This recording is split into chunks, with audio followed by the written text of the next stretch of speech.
আজ আমরা এমন একটা বিষয় নিয়ে কথা বলবো যা হয়তো আমার আপনার রাতের ঘুম কেড়ে নেবে। বাংলাদেশে যদি ভারত নাক গলায় তাহলে পাকিস্তান তাদের ফৌজ তাদের সেনার পূর্ণ শক্তি নিয়ে বাংলাদেশের পাশে থাকবে। Ladies and gentleman, this is an exclusive break on CN big story. বাংলাদেশের দিকে নজর দিলে আগুনে হাত দেবে ভারত, কঠিন পরিণতির ঢেউ উঠবে, থামবে না সেই ক্ষত। দক্ষিণ এশিয়ায় যুদ্ধের আগুন নিয়ে খেলতে চাইলে তার পরিণতি যে কতটা ভয়াবহ হতে পারে সে বিষয়ে এবার সরাসরি কঠিন ভাষায় হুঁশিয়ারি দিয়েছে পাকিস্তান। ইসলামাবাদ স্পষ্ট জানিয়ে দিয়েছে, বাংলাদেশের দিকে যদি ভারত একচুলো আগ্রাসী নজর দেয় তাহলে সেই আগুন শুধু ঢাকা নয়, দিল্লিতেও জ্বলবে। পাকিস্তানের বক্তব্যে পরিষ্কার ইঙ্গিত, বাংলাদেশ একা দুর্বল কোনো রাষ্ট্র নয়। ভারতের আধিপত্যবাদী মানসিকতা যদি আবারও মাথাছাড়া দেয় তবে তার জবাব হবে কূটনৈতিক নয়, বরং কৌশলগত ও কঠোর। ইসলামাবাদ মনে করে, আঞ্চলিক শক্তি দেখানোর নামে অন্য দেশের সার্বভৌমত্ব নিয়ে খেললে ইতিহাস ক্ষমা করে না। ভারতের বিরুদ্ধে বাংলাদেশের পক্ষে পাকিস্তানের যুদ্ধের হুমকি নিয়ে কি বলছে পশ্চিমবাংলার মিডিয়া, আসুন তা দেখি। নমস্কার, গুড ইভিনিং, আমি ইলবাস সৈয়দ, আপনারা দেখছেন দ্য বিগ স্টোরি। আজ আমরা এমন একটা বিষয় নিয়ে কথা বলবো যা হয়তো আমার আপনার রাতের ঘুম কেড়ে নেবে। এই মুহূর্তে পাকিস্তানের এক নেতা, পাকিস্তান মুসলিম লীগের এক নেতা কামরান সঈদ, সেই কামরান সঈদ এমন কিছু বক্তব্য দিচ্ছে, এমন কিছু বক্তব্য করছে, সামনে রাখছে, যার পর আমাদের এই প্রশ্নটা করা অত্যন্ত গুরুত্বপূর্ণ। হঠাৎ করে এই পাকিস্তানি নেতা ভারতের বিরুদ্ধে সুর চড়াচ্ছে কেন, তাও আবার বাংলাদেশকে নিয়ে? আরে ছবিটা ভালো করে দেখুন, পাকিস্তানি নেতা প্রেস কনফারেন্স করছে, তার কোনায় বাংলাদেশের ফ্ল্যাগ। তাহলে পাকিস্তান আর বাংলাদেশ কি এখন একই রাষ্ট্র?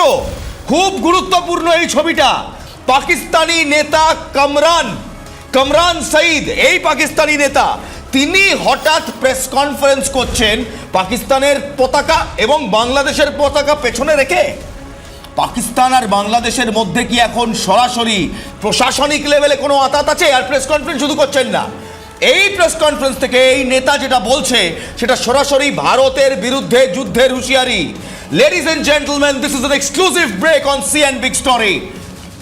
কামরান সঈদ, পাকিস্তানের এই নেতা, ভারতকে যুদ্ধের হুমকি দিচ্ছে, পেছনে বাংলাদেশের পতাকা নিয়ে বলছে বাংলাদেশের দিকে কিংবা বাংলাদেশে যদি ভারত নাক গলায় তাহলে পাকিস্তান তাদের ফৌজ তাদের সেনার পূর্ণ শক্তি নিয়ে বাংলাদেশের পাশে থাকবে। শুনুন।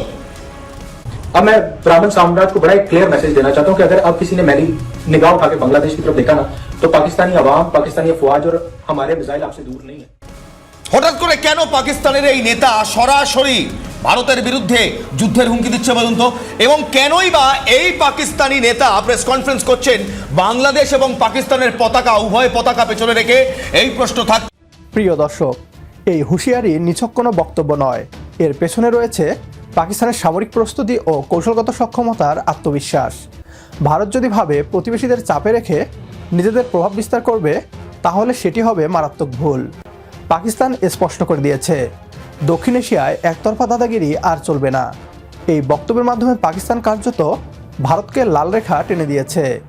বাংলাদেশকে কেন্দ্র করে কোনো অস্থিতিশীলতা তৈরি হলে তা আর দ্বিপাক্ষিক থাকবে না, পুরো অঞ্চল অগ্নিগর্ভ হয়ে উঠবে। প্রিয় দর্শক, ভারতের বিরুদ্ধে পাকিস্তানের এমন হুমকিকে যদি আপনিও সমর্থন করেন তাহলে কমেন্ট বক্সে ইয়েস লিখে জানিয়ে দিন আমাদের। সেই সাথে ভিডিও শেয়ার করে দেখার সুযোগ করে দিন আপনার বন্ধুদের। পরবর্তী ভিডিও দেখার আমন্ত্রণ জানিয়ে বিদায় নিচ্ছি আজ। আল্লাহ হাফেজ।